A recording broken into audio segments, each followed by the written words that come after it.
بسم اللہ الرحمن الرحیم۔ آج میں جس موضوع پر آپ سے بات کروں گا وہ ہے سننے کے آداب۔ ہم جب کوئی ہمارے ساتھ بات کر رہا ہوتا ہے تو ہم نے اس کو کس طرح سننا ہے؟ فرسٹ آف آل، جو شخص آپ سے بات کر رہا ہے آپ نے پوری توجہ اس کو دینی ہے، مطلب آپ کا چہرہ اس کی طرف ہونا چاہیے۔ ایسا نہ ہو کہ آپ جب وہ بات کر رہا ہے آپ کا مخاطب آپ اس کے سامنے ادھر ادھر دیکھ رہے ہیں، یہ سننے کے آداب کے خلاف ہے۔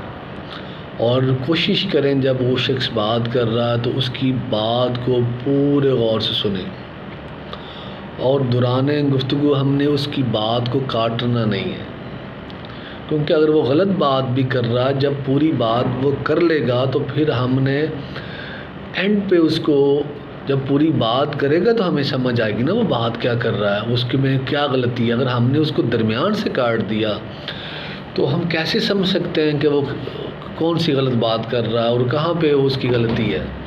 تو اس کی غلطی کو اگر ہمارے مطابق وہ غلط بات بھی کر رہا ہے تو جب تک ہم وہ پوری بات نہیں سنیں گے تو ہم کیسے سمجھیں گے کہ اس کا پرابلم کہاں پہ ہے؟ تو اس لیے ہم نے اگر وہ غلط بات بھی ہمارے مطابق کر رہا ہے تو اس کو پورا سنیں تاکہ آپ اس کو ایڈریس کرنے کے قابل بن جائیں، اور درمیان میں اس کو آپ نے کاٹنا نہیں ہے، قطع کلامی نہیں کرنی، اس کو پورا سنیں۔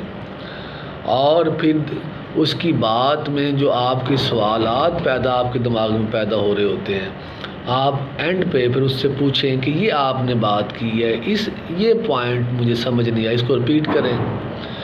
تو اور ایک بنیادی بات سننے کے آداب میں جو میں ابھی آپ سے شیئر کرنے لگا وہی بڑی بنیادی بات کہ ہم نے لوگوں کے الفاظ کو نہیں فوکس کرنا ہوتا، الفاظ کو نہیں پکڑنا ہوتا، اور لوگوں کے ساتھ فضول بحث میں نہیں الجھنا ہوتا۔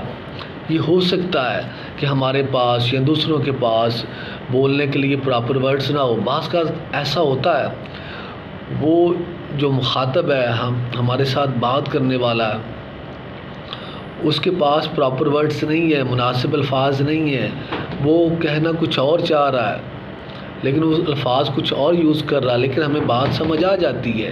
اگر ہمیں اس کی بات سمجھ آ جائے تو ہمیں یہ انتہائی بد اخلاقی ہے کہ ہم اس کے الفاظ کو پکڑ کر اس پر اگریسو ہو جائیں، اس کو کرٹیسائز کریں۔